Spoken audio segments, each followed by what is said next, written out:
الحمد لله رب العالمين والصلاة والسلام على أشرف الأنبياء والمرسلين أما بعد فأعوذ بالله من الشيطان الرجيم من همزه ونفخه ونفثه بسم الله الرحمن الرحيم رب اشرح لي صدري ويسر لي أمري واحلل عقدة من لساني يفقه قولي اللهم انفعنا بما علمتنا وعلمنا ما ينفعنا وزدنا علما فبشر عباد الذين يستمعون القول فيتبعون أحسنه أولئك الذين هداهم الله وأولئك هم أولو الألباب أعوذ بالله من الشيطان الرجيم بسم الله الرحمن الرحيم ولما جاء أمرنا نجينا هودا والذين آمنوا معه برحمة منا ونجيناهم من عذاب غليظ ولما جاء أمرنا اور جب آ گیا ہمارا حکم. جب وہی انداز ہے جو پیچھے ہم نے سیدنا نوح علیہ السلام اور ان کی قوم کے قصے میں ہم نے انداز پڑھا. کہ سورہ ہود میں یہ انداز جگہ جگہ ملتا ہے. ولما جاء امرنا، اور جب آ گیا ہمارا حکم، یعنی ہمارے عذاب کا حکم آ گیا، مہلت ختم ہو گئی.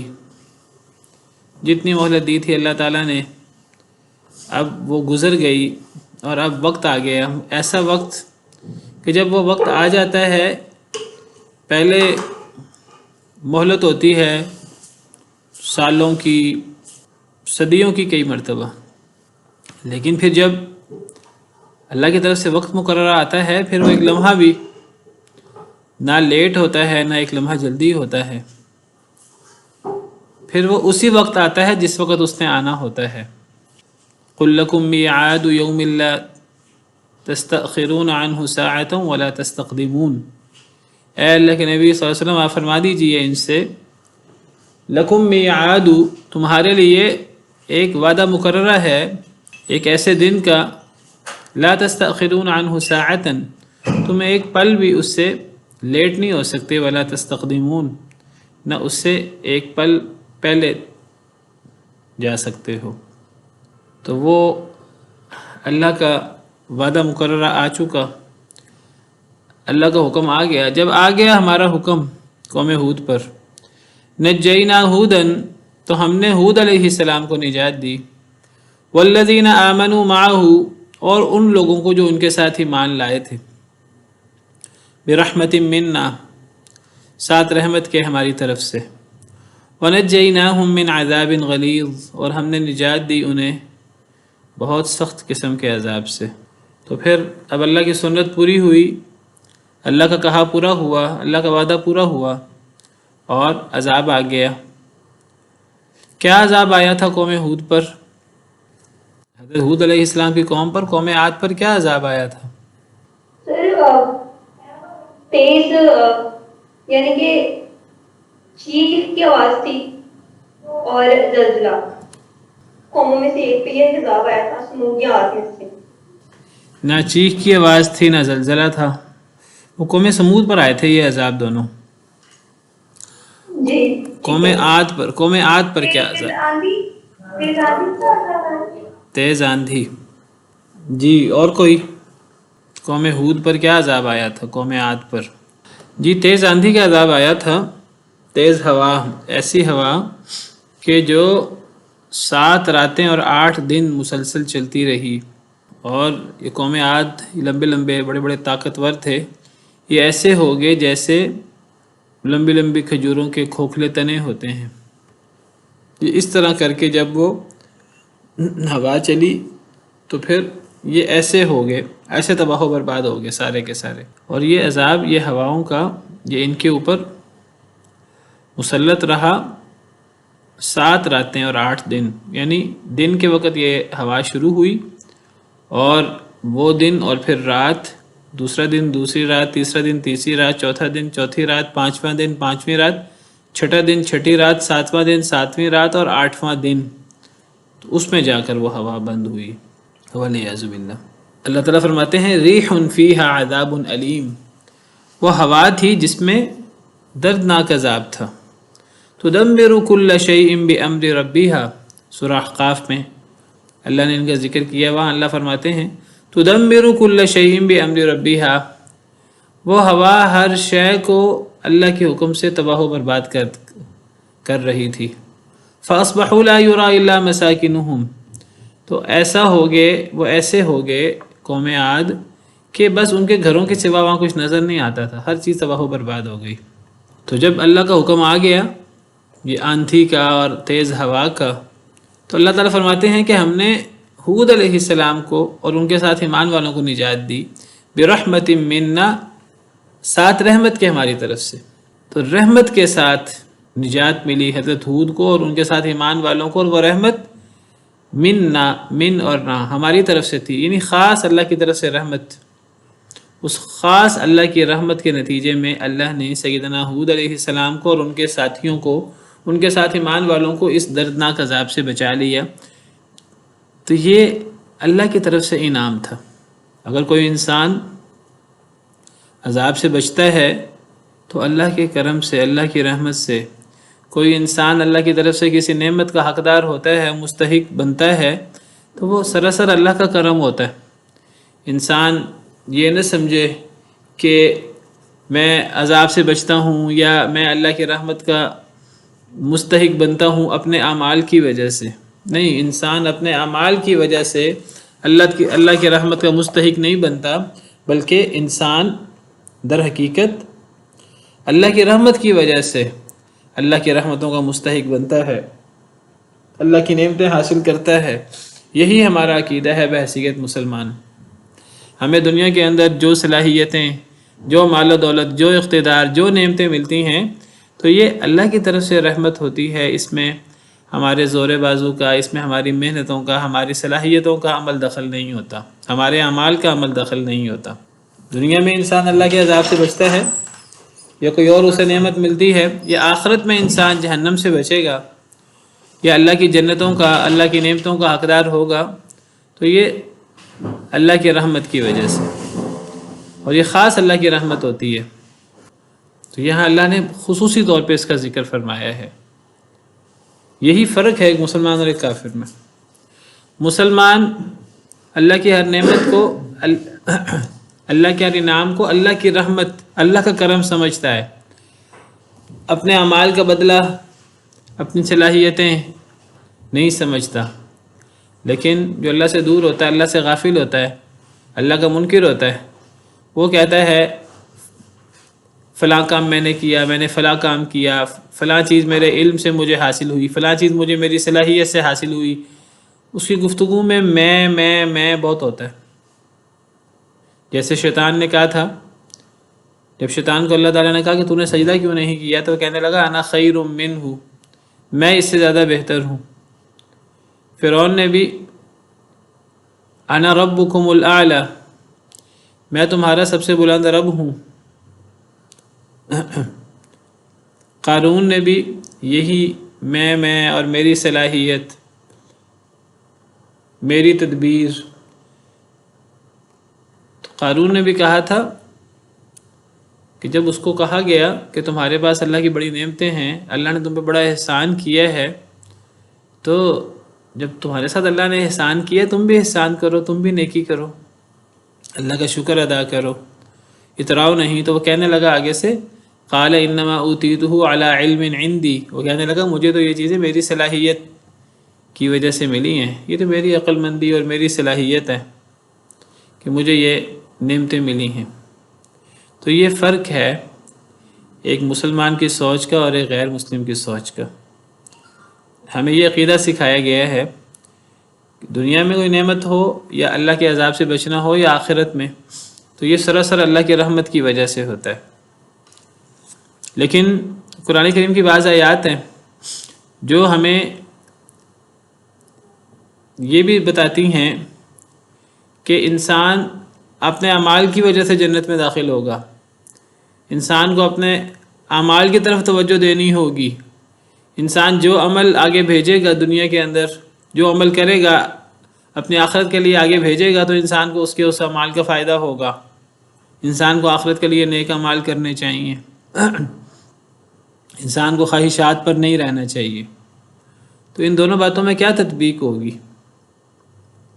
انسان اللہ کی رحمت سے، عذاب سے بچتا ہے یا اللہ کی نعمتوں کا حقدار بنتا ہے، یا انسان اپنے اعمال کی وجہ سے. جیسے قرآن کریم میں ایک جگہ پر اللہ تعالیٰ فرماتے ہیں وَنُودُوا أَن تِلْكُمُ الْجَنَّةُ أُورِثْتُمُوهَا بِمَا كُنْتُمْ تَعْمَلُونَ. اہل جنت کو آواز لگائی جائے گی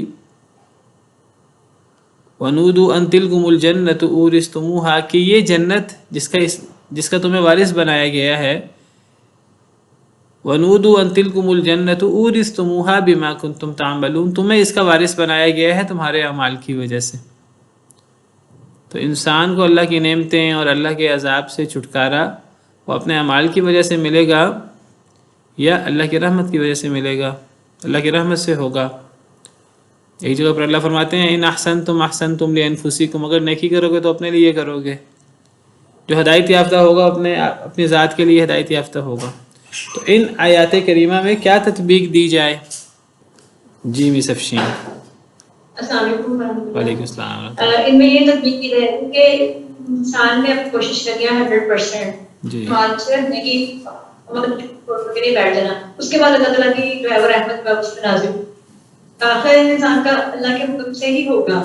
اللہ کی رحمت ہی اس کے اوپر ہوگی. جیسا کہ وہ حدیث کہ اس کی تطبیق میں ہم وہ حدیث پیش کر سکتے ہیں جس میں آپ سے فرمایا تھا کہ اچھا سے وہ مفہوم یہی ہے کہ آپ سے نے کہا تھا کہ وہ بھی اللہ کی رحمت سے جنت میں جائیں گے. تو عمل اس کے ساتھ ساتھ اللہ کی رحمت کا کوئی اعتبار ہے. جی بالکل ٹھیک ماشاء اللہ. جی مس نورین. جی استاد میں بھی یہی کہنا چاہ رہی تھی کہ انسان کو تو عمل کرنے میں بھیجا ہی گیا ہے لیکن اعمال قبول ہونے کے وقت اللہ تعالیٰ کی رحمت ہوگی کہ اللہ تعالیٰ کس کے اعمال قبول کرتا ہے. پھر اپنے اعمال کی وجہ سے نہیں بلکہ اللہ تعالیٰ کی رحمت کی وجہ سے جائے گا. لیکن اعمال اس نے کرنے کی دنیا میں اللہ تعالیٰ نے سب کو بھیجا ہی ہے کہ اس کو آزمایا جائے اور اس کے اعمال کو دیکھا جائے. بالکل ٹھیک ہے ماشاء اللہ.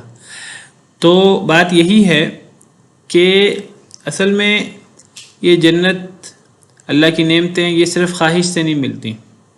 توکل کا مطلب یہ نہیں ہے جیسے بعض لوگ سمجھتے ہیں کہ انسان گھر بیٹھ جائے اور جی میں اللہ پہ توکل کر رہا ہوں, میرا رزق میرے گھر میں چل کر آئے گا, مجھے ہر چیز میرے گھر میں ملے گی, میرے گھر بیٹھے بیٹھے ہی دشمن کی توپوں میں کیڑے پڑ جائیں گے, میں اللہ سے دعائیں کروں گا اور گھر بیٹھے بیٹھے ہی مجھے اللہ کی رحمت سے جنت مل جائے گی, اللہ ہی غفور الرحیم ہے, اللہ ہی مجھے عذاب سے نجات دے دیں گے. نہیں, ایسا نہیں ہوتا. یہ توکل کا غلط مفہوم ہے. یہ خواہشات ہیں, اس کو خواہشات کہا جاتا ہے. اللہ نے اہل کتاب کی مذمت کی ہے وَمِنْهُمْ أُمِّيُّونَ لَا يَعْلَمُونَ الْكِتَابَ إِلَّا أَمَانِيَّ وَإِنْهُمْ إِلَّا يَظُنُّونَ. ان میں کچھ ان پڑھ لوگ بھی ہیں, ان میں کچھ امی لوگ بھی ہیں. لا يعلمون الکتاب الا امانیہ, کتاب تو جانتے نہیں ہیں, کتاب تو پڑھی نہیں ہوئی, خواہشات ہیں. وَإِنْهُمْ إِلَّا يَظُنُّونَ, اٹکل پچو لگاتے ہیں. تو یہ جنت اللہ کی نعمتیں یہ انسان کو خواہش سے نہیں ملتی. جی ہم تو نبی کریم صلی اللہ علیہ وسلم کی امت میں سے ہیں, ہماری تو امت افضل ترین امت ہے اور اللہ تعالیٰ غفور الرحیم ہے, اللہ ہمیں کیسے سزا دیں گے, اگر جنت میں ہم نے نہیں جانا تو کس نے جانا ہے. یہ بالکل غلط تصور ہے. توکل کا بھی معنی یہ نہیں ہے. انسان کو اپنا کام پورا کرنا ہے, اپنی محنت پوری کرنی ہے, انسان کو کوشش کرنی ہے, تگ و دو کرنی ہے, جو انسان کر سکتا ہے وہ کرنا ہے. اب وہ کرنے کے بعد, اپنی تدبیر کرنے کے بعد, 100% اپنی تدبیر کرنے کے بعد اب انسان کو اپنی تدبیر کے اوپر بھروسہ نہیں کرنا. ہمارے ہاں افراط و تفریط ہے. کچھ لوگ کہتے ہیں کہ اللہ پہ توکل کرنا ہے تو اللہ کی رحمت سے ہر چیز ہو جائے گی. کچھ لوگ کہتے ہیں نہیں, تدبیر سے سب کچھ ہوتا ہے, ہر چیز ہماری قوت بازو سے ہوتی ہے, ہر چیز ہمارے کرنے سے ہوتی ہے.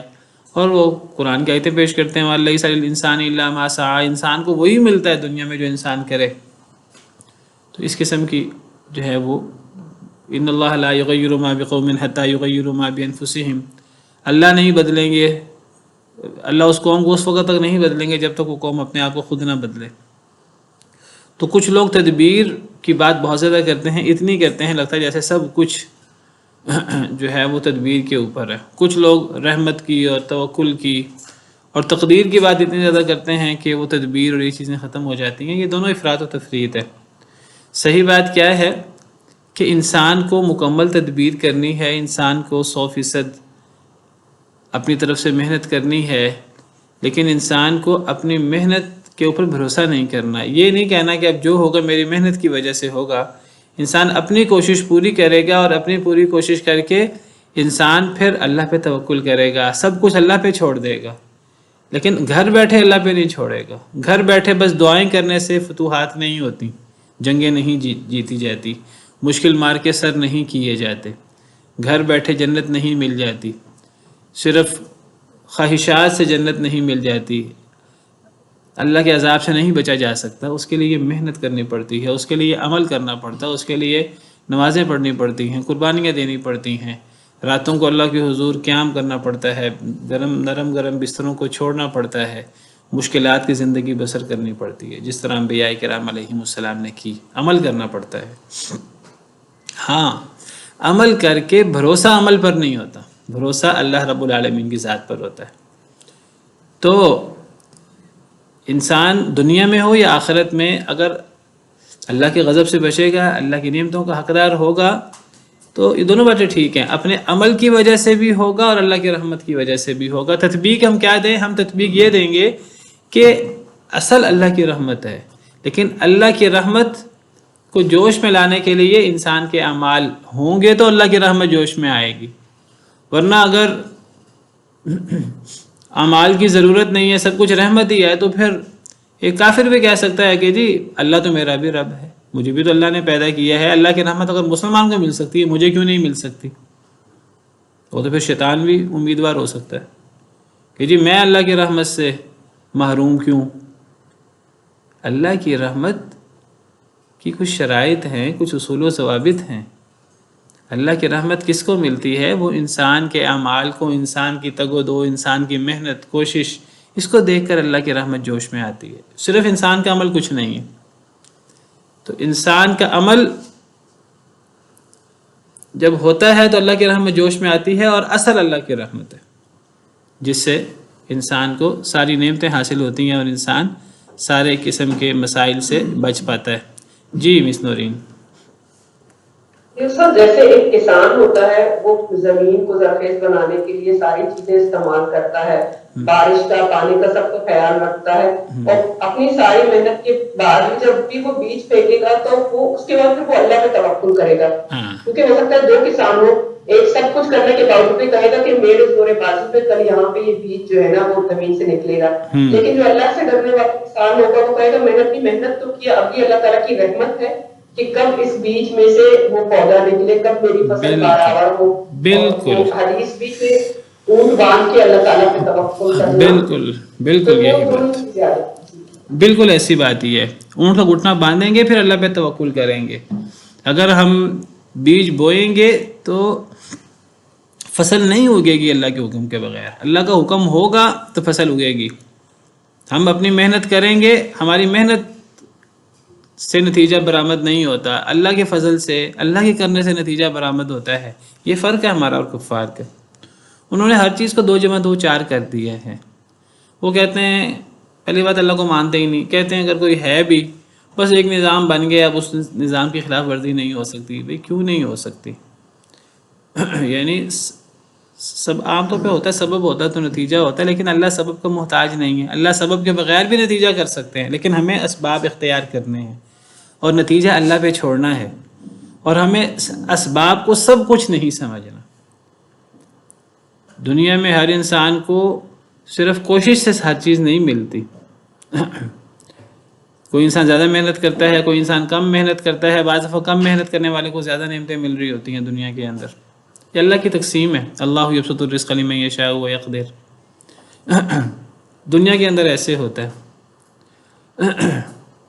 لیکن آخرت کے اندر جو کچھ ہوگا وہ انسان کی کوشش کی بنا پر ہوگا، اور کوشش کے نتیجے میں اللہ کی رحمت جوش میں آئے گی. تو بہرحال یہ بڑا گہرا نقطہ ہے جو ہمیں سمجھ لینا چاہیے.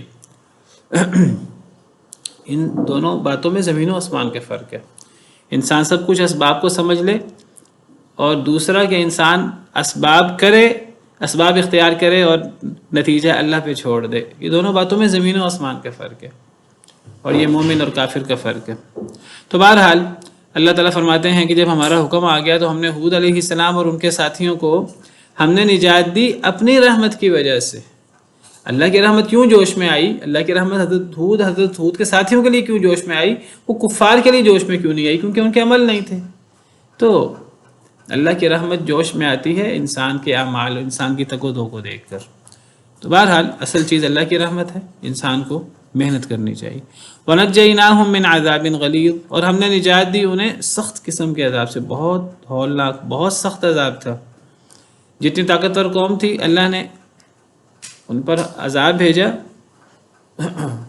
اور وہ عذاب بڑا ہی ہولناک تھا اور بڑا ہی سخت قسم کا عذاب تھا۔ وَتِلْكَ عَاد، اللہ فرماتے ہیں یہ قوم عاد تھی۔ جَحَدُوا بِآيَاتِ رَبِّهِمْ، انہوں نے انکار کیا اپنے رب کی آیات کا، وَعَصَوْا رُسُولَهُ، اور انہوں نے نافرمانی کی اپنے رسولوں کی، وَاتَّبَعُوا أَمْرَ كُلِّ جَبَّارٍ عَنِيدٍ، اور انہوں نے پیروی کی ہر بہت سرکش اور بہت ضدی شخص کے حکم کی۔ یہ وجوہات ہیں قوم عاد کے تباہ و برباد ہونے کی، ان وجوہات پہ ہمیں غور کرنا ہوگا۔ انسان تجزیہ کرتا ہے، اللہ نے انسان کو تجزیہ کرنے کی صلاحیت دی ہے، انسان غور کرتا ہے، تو اللہ فرماتے ہیں پچھلی قوموں کے حالات پہ غور کرو، قوم عاد کے ساتھ یہ کیوں ہوا، اس کی وجوہات یہ ہیں۔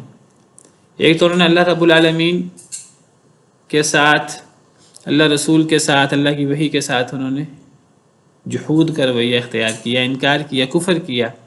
وَعَصَوْا رُسُولَهُ، اور رسولوں کی نافرمانی کی۔ ان کو اللہ رسول کی پیروی کرنی چاہیے تھی، اللہ رسول کی بات ماننی چاہیے تھی، انہوں نے اللہ رسول کی بات ماننے کی بجائے اللہ رسول کا تو انکار کر دیا، اور بات کس کی مانی؟ الٹ بات ہر سرکش اور ہر ضدی شخص کی مانی۔ کون ہے سرکش اور ضدی شخص؟ ان کے سردار، کفار کے سردار۔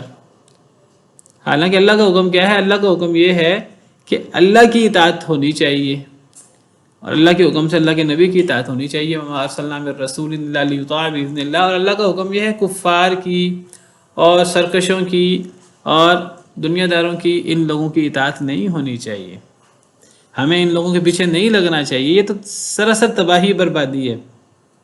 یا ایھا الذین آمنوا ان تطیعوا الذین کفروا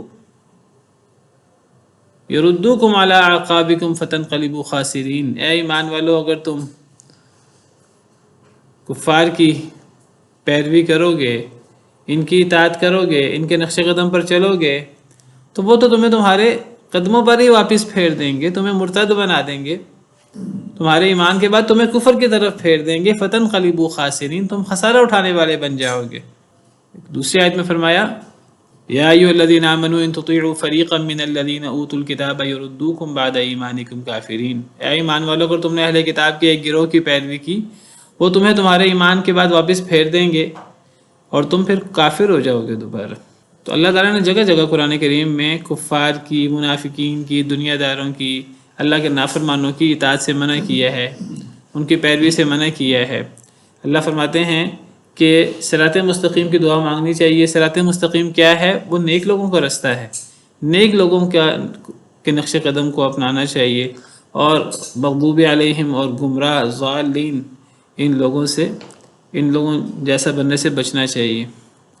تو ان کا جرم یہ تھا، انہوں نے الٹ کام کیا، اللہ رسول پر ایمان لانے کی بجائے، ان کی باتیں ماننے کی بجائے انہوں نے کفار کی، اپنے سرداروں کی باتیں مانی، ہر سرکش ہر ضدی کی بات مانی انہوں نے، وہ بھی تباہ و برباد ہو گئے اور یہ بھی تباہ و برباد ہو گئے۔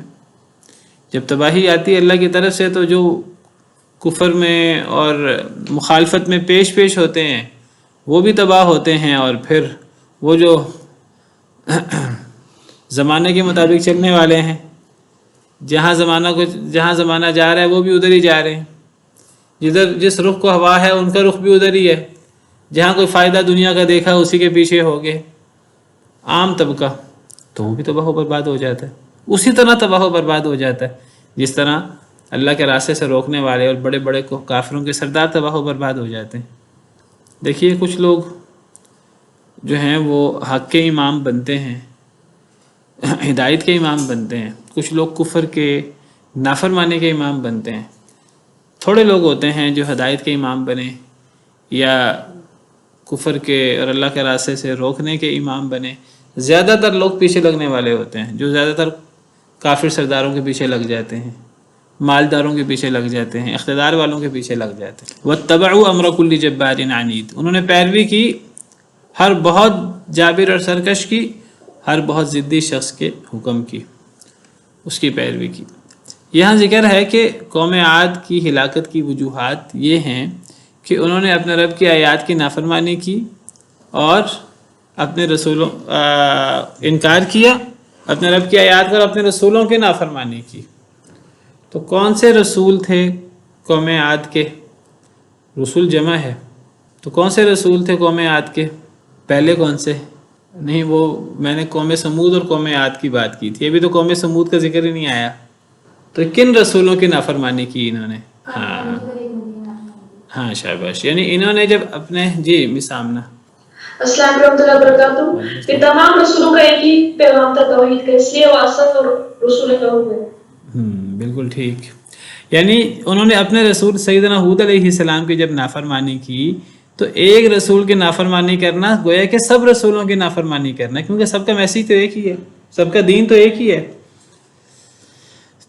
آپ اکثر پڑھیں گے قوموں کے بارے میں کہ انہوں نے رسولوں کی نافرمانی، کذبت قوم نوح المرسلین، قوم نوح نے رسولوں کو جھٹلایا، کذبت عاد المرسلین، قوم عاد نے رسولوں کو جھٹلایا، کفروا بآیات اللہ، انہوں نے اللہ کی آیات کی نافرمانی کی۔ کوئی بندہ اللہ کی ایک آیت کو جھٹلائے گویا کہ اللہ کی سب آیتوں کا منکر ہے، کوئی بندہ جو ہے وہ ایک رسول کی نافرمانی کرے گویا کہ وہ سب رسولوں کا منکر ہے، کوئی بندہ اللہ کی ایک کتاب کا انکار کرے، قرآن کا انکار کرے گویا کہ وہ اللہ کی باقی کتابوں کا بھی منکر ہے۔ تو اللہ فرماتے ہیں وَأُتْبِعُوا فِي هَذِهِ الدُّنْيَا لَعْنَةً وَيَوْمَ الْقِيَامَةِ، اور ان کے پیچھے لگا دی گئی اس دنیا میں لعنت اور قیامت کے دن بھی۔ اب جب مہلت ختم ہو گئی، اللہ نے لمبی مہلت دی، سینکڑوں سال اللہ کو پتہ ہے، تو جب مہلت ختم ہو گئی اور پھر اللہ کا حکم آ گیا، تقدیر میں جو لکھا تھا وہ پورا ہو گیا، تو اب پھر یہ لوگ ان پر اللہ کی طرف سے پھر پھٹکار برسی، لعنت ہوئی اللہ کی طرف سے، اور اللہ کی لعنت سے مراد اللہ کی رحمت سے دوری ہے، اور اللہ کی رحمت سے دوری اللہ کا سب سے بڑا عذاب ہے۔ یعنی اس دنیا میں انسان کتنا ناقص ہے، مخلوق ہے، تو انسان کے لیے اللہ کی رحمت کے علاوہ اور ہے کیا؟ اگر اللہ کی رحمت نہیں ہے تو کچھ بھی نہیں ہے۔ تو یہ لوگ دنیا میں بھی اللہ کی لعنت کا شکار ہوئے، اور پھر یہ لعنت آخر تک ان کے ساتھ جائے گی۔ جو دنیا میں لعنت کا شکار ہو گیا، ہمیشہ ہمیشہ کے لیے پھر اللہ کی لعنت اس کے ساتھ چمٹی رہے گی۔ تو قیامت تک یہ اللہ کی لعنت ان کے ساتھ چمٹی رہے گی، دنیا میں بھی ان کے پیچھے لعنت لگا دی گئی اور آخرت میں بھی۔ لعنت اللہ کی یہ بہت بڑا اللہ کا عذاب ہے، انسان کے لیے اللہ کی رحمت سے کے علاوہ اور کوئی پناہ گاہ نہیں ہے۔ لا ملجأ ولا منجا منک الا الیک، اللہ کے غضب سے، اللہ کے ناراضگی سے کوئی پناہ کی جگہ نہیں ہے، کوئی نجات کی جگہ نہیں ہے۔ ہاں ایک جگہ ہے، اللہ کی طرف ہی، انسان اللہ کے سایہ رحمت میں جگہ لے لے، اور کوئی جگہ نہیں ہے۔ الا ان عادا کفروا ربهم، اللہ تعالیٰ آخری آیت ہے اس قصے کی، تو اللہ تعالیٰ تبصرہ کرتے ہوئے فرماتے ہیں خبردار، بے شک قوم عاد نے اپنے رب کا انکار کیا، اپنے رب کے ساتھ کفر کیا۔ الا بعدا لعاد قوم ہود، خبردار، بعدن دوری ہے، لعاد قوم عاد کے لیے، قوم ہود، ہود علیہ السلام کی قوم تھی۔ اللہ تبصرہ کرتے ہیں کہ ان پر عذاب کی وجہ دنیا اور آخرت میں ان کی بربادی کی وجہ کیا ہے؟ اللہ کے ساتھ کفر، اللہ کے احکامات کو نہ ماننا، اور حضرت ہود علیہ السلام کو نہ ماننا، وحی کو نہ ماننا، حضرت ہود کے احکامات کو نہ ماننا، یہ سب چیزیں اللہ کے ساتھ کفر میں آ جاتی ہیں۔ اللہ کے ساتھ کفر میں ہر چیز آ جاتی ہے۔ اللہ کے ساتھ کفر کا مطلب یہ نہیں بس اللہ کے ساتھ ایمان کا مطلب یہ نہیں ہوتا بس انسان اللہ کو ایک مان لے بس، باقی نہ اللہ کے رسول کو مانے، نہ اللہ کے احکامات کو مانے۔ جس طرح اللہ پر ایمان لانے کا مطلب اللہ پر ایمان، نبی پر ایمان، اللہ اور رسول کی ہر بات پر ایمان، وحی پر ایمان، ہر حکم پر ایمان، جس سے اللہ نے روکا اس سے انسان روکے، جس چیز کا اللہ نے حکم دیا اس پر انسان عمل کرے۔ تو اسی طرح اللہ کے ساتھ کفر سے مراد یعنی اللہ کا کفر، رسولوں کا کفر، وحی کا کفر، اللہ کے اوامر و نواہی کا کفر، ہر چیز کا کفر اس کے اندر آ جاتا ہے۔ تو قوم عاد نے اللہ کا انکار کیا، اللہ کے ساتھ کفر کیا، یہی ان کا جرم تھا۔ اس جرم کی وجہ سے ان کے لیے بعد ہے، دوری ہے۔ دوری کس سے؟ اللہ کی رحمت سے۔ تو یہ بعد، خبردار بعد ہے، یعنی دوری ہے لعاد، ان قوم عاد کے لیے۔ کون عاد؟ قوم ہود، جو ہود علیہ السلام کی قوم ہے، ان کے لیے دوری ہے۔ کس سے دوری؟ اللہ کی رحمت سے دوری۔ یہ بعد بھی لعنت کے معنی میں ہے۔ تو میں نے آپ کو بتایا لعنت اس سے زیادہ خوفناک، ہولناک چیز انسان کے لیے نہیں ہو سکتی۔ جب اللہ کی رحمت ہی روٹھ جائے اور اللہ ہی ناراض ہو جائیں تو پھر لعنت ہی اور دوری ہی باقی رہ جاتی ہے۔ تو یہ لعنت کے معنی میں ہے۔ اسی لیے منع کیا گیا ہے کہ کوئی مسلمان لعنت ملامت نہیں کرتا کسی کو۔ لعنت کرنا چھوٹی چیز نہیں، بہت بڑی چیز ہے۔ اللہ کے نافرمانوں پر بھی لعنت نہیں کرنی چاہیے، کسی معین شخص پہ لعنت کرنے سے گریز کرنا چاہیے۔ نبی صلی اللہ علیہ وسلم نے فرمایا ایک مومن لعنت ملامت کرنے والا نہیں ہوتا۔ لعنت چھوٹی چیز نہیں ہے، بہت بڑی چیز ہے، بہت بڑی چیز ہے، ہم تصور نہیں کر سکتے۔ یعنی ایک تو ہے نا اللہ کی لعنت، فرشتوں کی لعنت، ایک انسان کسی پر لعنت کرے، لعنت بھی ایک دعا ہے، تو یہ بہت خطرناک دعا ہے، بد دعا ہے۔ اس سے زیادہ خطرناک بد دعا کیا ہو سکتی ہے؟ اسی لیے نبی صلی اللہ علیہ وسلم فرماتے ہیں، صحیح حدیث ہے، صحیح بخاری کی، آپ نے فرمایا کسی مسلمان پر لعنت کرنا، کافر پر بھی لعنت نہیں ہونی چاہیے۔ اگر وہ زندہ ہے کیا پتہ وہ ایمان لے ہے، تو ایک مسلمان پر لعنت کرنا آپ کا فرمان ہے۔ آپ نے فرمایا لعن المؤمن کقتلہ، صحیح حدیث، صحیح بخاری کی۔ ایک مسلمان پر لعنت کرنا اس کو قتل کر دینے کے مترادف ہے، بالکل صحیح حدیث ہے۔ چھوٹی چیز نہیں ہے، بہت بڑی چیز ہے۔ اور یہ غلیظ لفظ ہے لعنت، اور اتنا یہ ہولناک لفظ ہے کہ جب کسی انسان کے منہ سے نکلتا ہے کسی دوسرے انسان کے لیے تو اس لفظ کو کہیں پناہ نہیں ملتی، کہیں جگہ نہیں ملتی۔ یہ آسمان کی طرف جاتا ہے، آسمان کے دروازے بند ہو جاتے ہیں کہ جی ہم تمہیں اندر نہیں آنے دے سکتے، تو یہ پھر دوبارہ زمین پہ آتا ہے اور یہ پھرتا رہتا ہے، اس شخص کو تلاش کرتا ہے جس شخص کے لیے لعنت کی گئی۔ اگر وہ شخص لعنت کا مستحق ہو تو اس پر یہ لعنت پڑ جاتی ہے، اگر وہ شخص لعنت کا مستحق نہ ہو تو یہ لعنت دوبارہ لعنت کرنے والے پر لوٹ آتی ہے۔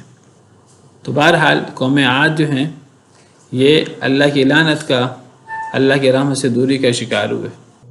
تو لا علمی تو انسان کی ذمہ داری ہے علم حاصل کرے، قانون سے لا علمی یہ عذر نہیں ہوتا، تو مسئلے سے لا علمی عذر نہیں ہوتا۔ انسان کو چاہیے انسان علم حاصل کرے۔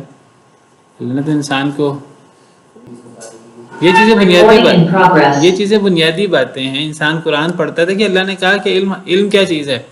علم کوئی قصے کہانیوں کا نام نہیں ہے، کوئی لمبے چوڑے، کوئی علم قرآن اور سنت کا نام ہے۔ قرآن سنت پڑھیں گے تو قرآن سنت میں آپ کو یہ باتیں فوری مل جائیں گی کہ اللہ کے بغیر انسان کا کوئی گزارا نہیں ہے۔ مخلوق کا خالق کے ساتھ کیا تعلق ہوتا ہے، مخلوق کو خالق کی رحمت کی کتنی ضرورت ہے، اور خالق نے بھی مخلوق کے لیے رحمت کو اپنے اوپر لازم کیا ہوا ہے۔ کئی دفعہ بات ہوئی ہے اس موضوع پر، اللہ نے رحمت کو اپنے اوپر لازم کیا ہوا ہے۔ رحمتی وسعت کل شیء، اللہ فرماتے ہیں میری رحمت ہر شے کو اپنی وسعت میں لیے ہوئے ہے۔ اور اللہ فرماتے ہیں کہ کتب ربکم علی نفسہ الرحمۃ، تمہارے رب نے اپنے نفس پر رحمت کو لکھ دیا ہے۔ لیکن یہ رحمت کن لوگوں کے لیے ہے؟ کئی دفعہ بات ہوئی ہے اس موضوع پر، یہ رحمت ان لوگوں کے لیے ہے جو اللہ کی رحمت کے طلبگار ہیں، اس کے لیے تگ و دو کرتے ہیں۔ جو طلبگار نہیں اللہ کی رحمت کو، اس کو اللہ کی رحمت نہیں ملتی۔ تو اصل اللہ کی رحمت ہے، اور اللہ کی رحمت نہ ہو تو پھر لعنت ہے، پھر دوری ہے اللہ کی رحمت سے، وہ پھر وہ بعد ہے پھر، اور اس سے خطرناک چیز کوئی اور نہیں ہے۔ یعنی جب ایک انسان کے اپنے خالق سے نہیں بنتی، جو اس پوری کائنات کا خالق مالک رازق سب کچھ ہے، تو پھر اس کی کس سے بن سکتی ہے؟ پھر اس کی تو پھر دنیا آخرت سب کچھ تباہ و برباد ہے۔ یہ تو اللہ نے ڈھیل دی ہوئی ہے، وقتی طور پہ انسان غفلت کا شکار ہو جاتا ہے، تو انسان کی غفلت انسان کے لیے وبال ہے۔ انسان کو اس غفلت سے نکلنا ہے، اس نیند سے جاگنا ہے۔ ایک شخص جو ہے وہ سزائے موت کا قیدی ہو اور وہ سوئی جائے، وہ سمجھے سو کر جو ہے میں بچ جاؤں گا، تو آنکھیں بند کرنے سے، سونے سے تو انسان اللہ کے عذاب سے بچ نہیں سکتا۔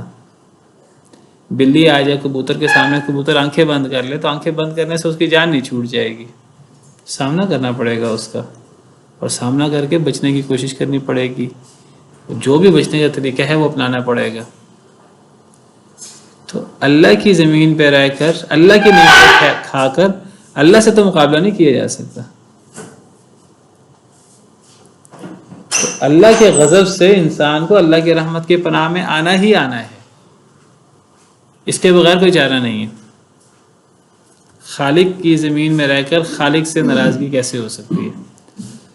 وَإِلَىٰ ثَمُودَ أَخَاهُمْ صَالِحًا، اور قوم سمود کی طرف ان کے بھائی صالح کو کیا ارسلنا، پیچھے ارسلنا محذوف ہے، یعنی وَلَقَدْ أَرْسَلْنَا إِلَىٰ ثَمُودَ أَخَاهُمْ صَالِحًا، کہ قوم سمود کی طرف ہم نے ان کے بھائی صالح کو بھیجا۔ قوم سمود کے بارے میں بات ہو گئی پیچھے، قوم عاد کے بارے میں تذکرہ جب ہوا تھا کہ قوم سمود بھی، ان کا جد امجد کا نام سمود ہے، اور سمود یا عاد کی نسل میں سے ہے۔ عاد نامی شخص کی نسل میں قوم عاد تھی، اور اسی عاد کی نسل میں ایک شخص سمود ہے، تو سمود کی نسل سے قوم سمود ہے، اور یہ حضرت نوح علیہ السلام کے بیٹے سام کی اولاد میں سے ہیں، سامی ہیں یہ لوگ۔ قوم عاد حضرت نوح علیہ السلام کی قوم کی جانشین ہے، قوم سمود قوم عاد کی جانشین ہے۔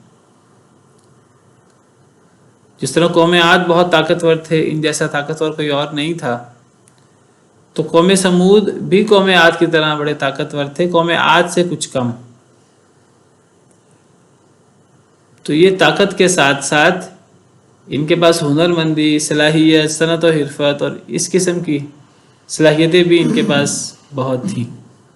قوم سمود یہ کاریگری میں، صنعت و حرفت میں بھی بہت آگے تھے، پہاڑوں کو تراش لیا کرتے تھے، پہاڑوں کو تراش کر یہ محلات بنا لیا کرتے تھے۔ وَتَنْحِتُونَ مِنَ الْجِبَالِ بُيُوتًا فَارِهِينَ، اللہ فرماتے ہیں کہ تم پہاڑوں سے بڑے تم گھر بناتے ہو اور تکبر کرتے ہوئے، اتراتے ہوئے، تو پہاڑوں کو تراش لیتے تھے۔ بہت طاقتور بھی تھے، بہت صلاحیتوں والے بھی تھے، اور کاریگر بھی بہت زیادہ تھے، اللہ کی بہت نعمتیں تھیں۔ Recording in progress. تو یہاں قوم سمود میں نے ذکر کیا تھا، قوم سمود اصل میں اس قوم کو قوم عاد بھی کہتے ہیں، یہ عاد ثانیہ ہے یا عاد سمود ہے۔ قوم عاد جو اصل قوم عاد ہے جس کے پیچھے ذکر پڑا ہم نے، اس کو عاد اولا بھی کہتے ہیں، یا اس کو عاد ارم کہتے ہیں، اس کو عاد ثانیہ یا عاد سمود کہتے ہیں۔ یہ قوم عاد کی جانشین قوم ہے۔ تو بات یہ ہو رہی تھی کہ قوم سمود جو ہے یہ قوم عاد کے جانشین ہیں، اور ان کی طرف اللہ تعالیٰ نے سیدنا صالح علیہ السلام کو بھیجا تھا، اور اللہ نے حضرت صالح علیہ السلام کو ان کا بھائی قرار دیا، اور بھائی قرار دینے کی وہی وجہ ہے جو پیچھے ہم نے قوم ہود، حضرت ہود علیہ السلام کو اللہ نے قوم عاد کا بھائی قرار دیا تھا۔ یعنی یہاں اخوت سے مراد قبیلے کی اخوت ہے، خون کی اخوت ہے، ایمان کی اخوت تو ہے نہیں، کیونکہ حضرت ہود اور حضرت صالح، نبی کا عقیدہ قوم والا نہیں ہوتا، نبی تو صحیح عقیدہ توحید کا عقیدہ لے کر آتا ہے، اور قوم پھر نبی کی خلاف ورزی کرتی ہے۔ تو یہاں اخوت ایمانی مراد نہیں ہے، قبیلے کی اور خاندان کی اخوت مراد ہے۔ تو حضرت صالح علیہ السلام بھی اسی قوم میں سے تھے، اسی قوم کی طرح لمبے چوڑے طاقتور۔ حضرت ہود علیہ السلام بھی قوم عاد کی طرح تھے۔ قال یا قوم اعبدوا اللہ ما لکم من الہ غیرہ، کہا اے میری قوم اللہ کی عبادت کرو، نہیں ہے تمہارے لیے کوئی معبود اللہ کے علاوہ۔ حضرت صالح علیہ السلام کی دعوت بھی توحید کی دعوت، صرف اللہ وحدہ لا شریک کی عبادت جو توحید ہے، شرک سے بچنا۔ هو انشأکم من الارض واستعمرکم فیہا فاستغفروہ ثم توبوا الیہ، اللہ وہ ذات ہے جس نے تمہیں پیدا کیا زمین میں۔ اللہ کے انعامات یاد دلا رہے ہیں۔ اللہ نے تمہیں زمین میں پیدا کیا ہے، یہ زمین اللہ کی بنائی ہوئی ہے، تم اللہ کی مخلوق ہو، زمین کے ساری نعمتیں اللہ کی ہیں، اللہ نے تمہیں اس زمین میں بسایا ہے، اللہ نے تمہیں اس زمین کا خلیفہ بنایا ہے۔ واستعمرکم فیہا، تمہیں آباد کیا ہے اللہ نے اس زمین میں۔ یہ ساری اللہ رب العالمین کی کارگزاری ہے، اللہ کی رحمتیں ہیں، اللہ کی نعمتیں ہیں۔ فاستغفروہ ثم توبوا الیہ، Recording in progress. فاستغفروہ، پس اللہ سے استغفار کرو، اللہ سے معافی مانگو، ثم توبوا الیہ، پھر اللہ کی طرف رجوع کرو۔ میں ذکر کر رہا تھا کہ یہ استغفار کا اور اللہ کی طرف رجوع کرنے کا کی دعوت ہر نبی نے اپنی قوم کو دی ہے اور بار بار دی ہے۔ اللہ تعالیٰ نے نبیوں کی دعوت جو خلاصتاً ذکر کی ہے، اس خلاصہ میں جگہ جگہ توحید کے ساتھ استغفار اور توبہ کا ذکر ہے۔ ہم نے نبی صلی اللہ علیہ وسلم کے حوالے سے شروع میں، اس صورت کے شروع میں پڑھا، پھر ہم نے حضرت ہود علیہ السلام کے حوالے سے پڑھا۔ حضرت ہود نے اپنی قوم کو توحید کی دعوت دینے کے بعد استغفار اور اللہ کی طرف رجوع کرنے کی دعوت دی۔ قوم نوح، حضرت نوح علیہ السلام نے بھی اس کی دعوت دی تھی، جس کا ذکر سورہ نوح میں ہے، اور استغفار کے فوائد بتائے تھے لوگوں کو۔ حضرت صالح علیہ السلام نے بھی اپنی قوم کو توحید کے ساتھ ساتھ اپنے گناہوں کے اللہ سے معافی اور اللہ کی طرف رجوع کرنے کا حکم دیا۔ وہی بات، انسان کو غفلت سے نکلنا چاہیے، اللہ کی ناراضگی سے نکلنا چاہیے، انسان کو اللہ کے قریب ہونا چاہیے، اللہ سے استغفار کرنا چاہیے، اللہ کی طرف رجوع کرنا چاہیے، اللہ کی طرف دوڑ کر جانا چاہیے۔ ففروا الی اللہ ان ربی قریب مجیب، بے شک میرا رب بہت قریب ہے اور جواب دینے والا ہے، یعنی میرا رب دعاؤں کو قبول کرنے والا ہے۔ تو اللہ تعالیٰ نے یہاں اپنی عظیم صفت بیان کی کہ اللہ تعالیٰ دعائیں قبول کرنے والے ہیں۔ جی ام عمارہ۔ السلام علیکم۔ وعلیکم السلام ورحمۃ اللہ۔ سر آپ کی آواز تو ٹھیک بند تھی، یعنی کہ جب ہم نے اس آیت کو پورا نہیں سنا، بالکل اینڈ سے سنا ہے۔ اچھا آپ دوسروں سے پوچھتے ہیں، اگر میرے سنا تو ایسے بتا دو۔ چلے میں دوبارہ بتا دیتا ہوں۔ تو میں ذکر کر رہا تھا کہ اللہ نے تمہیں پیدا کیا زمین سے، اس مٹی سے تمہیں پیدا کیا ہے، واستعمرکم فیہا، اور تمہیں اس زمین میں آباد کیا ہے۔ تو اللہ نے انسان کو مٹی سے پیدا کیا، اس زمین میں اللہ نے انسان کو بسایا۔ انسان بھی اللہ کی مخلوق ہے، یہ زمین بھی اللہ کی مخلوق ہے، ساری نعمتیں اس زمین میں اللہ کی ہیں۔ تو پھر انسان کو اللہ سے ہی رجوع کرنا چاہیے، اللہ سے استغفار کرنا چاہیے اپنے گناہوں کا، اللہ کی طرف رجوع کرنا چاہیے۔ حضرت صالح علیہ السلام نے فرمایا بے شک میرا رب بہت قریب ہے، جواب دینے والا ہے، یعنی انسان جو اللہ سے دعائیں کریں، اللہ دعاؤں کو قبول کرنے والا ہے۔ تو یہاں اللہ نے دعاؤں کی قبولیت، مجیب، دعاؤں کو قبول کرنا، دعاؤں کی قبولیت کے ساتھ اپنی عظیم صفت بیان کی، اللہ قریب ہے۔ اللہ کی صفت قریب ہونے کا کیا مطلب ہے؟ قریب ہونے کا مطلب ہے کہ کوئی شخص یہ نہ سمجھے کہ اللہ تو عرش پہ مستوی ہیں، جیسے اللہ کی شان کو لائق ہے، اللہ تو آسمانوں پر ہیں، عرش پر ہیں، تو میری دعا کون سنے گا؟ مجھے اللہ تک اپنی دعا پہنچانے کے لیے کوئی واسطے اختیار کرنے پڑیں گے، مجھے درمیان میں اوروں کو ڈالنا پڑے گا۔ نہیں، اللہ فرماتے ہیں اللہ بہت قریب ہے۔ اللہ تو انسان کی شاہ رگ سے بھی زیادہ قریب ہے۔ وَنَحْنُ أَقْرَبُ إِلَيْهِ مِنْ حَبْلِ الْوَرِيدِ، ہم تو انسان سے، انسان کی شاہ رگ سے بھی زیادہ نزدیک ہیں۔ اللہ تو سرگوشی بھی سن لیتے ہیں، اور اللہ تعالیٰ تو سینے کے بھید سے بھی واقف ہیں، علیم بذات الصدور ہے۔ تو جب اللہ تعالیٰ کی یہ صفات ہیں، اللہ تعالیٰ آسمان پہ ہوتے ہوتے، عرش پہ ہوتے ہوتے، جس طرح نصوص سے ثابت ہے، اللہ تعالیٰ ہر چیز کو سنتے ہیں، ہر چیز کو دیکھتے ہیں۔ کوئی شخص اونچی آواز سے بات کرے، کوئی شخص ہلکی آواز سے بات کرے، کوئی شخص دل میں کوئی سوچے، اللہ کے لیے سب چیزیں برابر ہیں۔ کوئی شخص دن کے 12 بجے کوئی کام کرے، کوئی شخص رات کو چھپ چھپ کر چلے، اللہ کے لیے دونوں برابر ہیں۔ تو اللہ نے کہ میں دعاؤں کو قبول کرتا ہوں، دعاؤں کی قبولیت کے ساتھ قریب ہونے کا ذکر کیا۔ قریب ہونے سے یہ بتایا کہ اللہ کو ڈائریکٹ پکارنا چاہیے، اللہ کو واسطوں وسیلوں کی اللہ کو ضرورت نہیں۔ اسی لیے اللہ تعالیٰ فرماتے ہیں وَقَالَ رَبُّكُمُ ادْعُونِي أَسْتَجِبْ لَكُمْ، تمہارے رب نے کہا مجھے پکارو، میں تمہاری پکار کو قبول کروں گا۔ اللہ نے یہ نہیں فرمایا کہ مجھے پکارو فلاں کے واسطے سے، فلاں کے واسطے سے، فلاں کے واسطے سے۔ اللہ نے فرمایا مجھے پکارو۔ صحابہ کرام نے سوال کیا کہ اے اللہ کے نبی صلی اللہ علیہ وسلم، ہم اپنے رب کو کیسے پکاریں؟ ہمارا رب، ہم اپنے رب سے دعائیں اپنی اس سے کرنا چاہتے ہیں، تو ہمارا رب ہم سے دور ہے، ہم اس کو کیسے پکاریں؟ تو اللہ نے قرآن میں آیتیں اتار دی وَإِذَا سَأَلَكَ عِبَادِي عَنِّي فَإِنِّي قَرِيبٌ اجیب دعوت الداعی اذا دعان۔ اے نبی صلی اللہ علیہ وسلم، جب آپ سے میرے بندے میرے بارے میں سوال کریں کہ اللہ ہماری دعائیں کیسے سنتے ہیں، تو آپ بتائیے اللہ بندوں کو میرے بارے میں کہ اللہ قریب ہے، دعائیں قبول کرنے کے اعتبار سے، سننے کے اعتبار سے اللہ بہت قریب ہے۔ اللہ اتنے قریب ہے کہ اللہ انسان سے بھی زیادہ قریب ہے، انسان کے اپنی ذات سے زیادہ قریب ہے، اپنے دل سے زیادہ قریب ہے، شہرک سے زیادہ قریب ہے، اپنی صفات کے اعتبار سے۔ ورنہ الرحمن علی العرش استوى، اللہ عرش پہ مستوی ہے، جیسے اللہ کی شان کو لائے گا۔ اللہ عرش پہ ہوتے ہوتے اللہ تعالیٰ ہمارے ساتھ ہیں، ہم جہاں بھی ہوں، اللہ کی معیت ہمارے ساتھ، اللہ کا قرب ہمارے ساتھ ہے اللہ کی صفات کے اعتبار سے۔ تو یہ اللہ کی معیت، اللہ کے قرب کو اور اللہ کے عرش پہ ہونے کو گڑبڑ نہیں کرنا۔ ہم جب بھی اللہ کے بارے میں سوچتے ہیں تو ہمارا اصل مسئلہ یہ ہے، ہم اللہ کے بارے میں اپنے ناقص ذہن سے اپنے اوپر قیاس کرتے ہوئے سوچتے ہیں تو مسائل پیدا ہوتے ہیں۔ ہم کہتے ہیں کہ جی اپنے اوپر قیاس کرتے ہوئے، اپنے ناقص عقل سے سوچتے ہوئے، اللہ عرش پہ ہوتے ہوئے، آسمانوں پہ ہوتے ہوئے اللہ ہمارے قریب کیسے ہو سکتے ہیں، اللہ ہمارے ساتھ کیسے ہو سکتے ہیں؟ تو اللہ کو اپنے قیاسوں پر نہ پرکھیے۔ لیس کمثلہ شیء، اللہ جیسی کوئی شے نہیں ہے۔ اللہ جس طرح کروڑوں اربوں مخلوقات کی، کھربوں کی بیک وقت اللہ سنتے ہیں، اللہ کے لیے کوئی مشکل نہیں ہے۔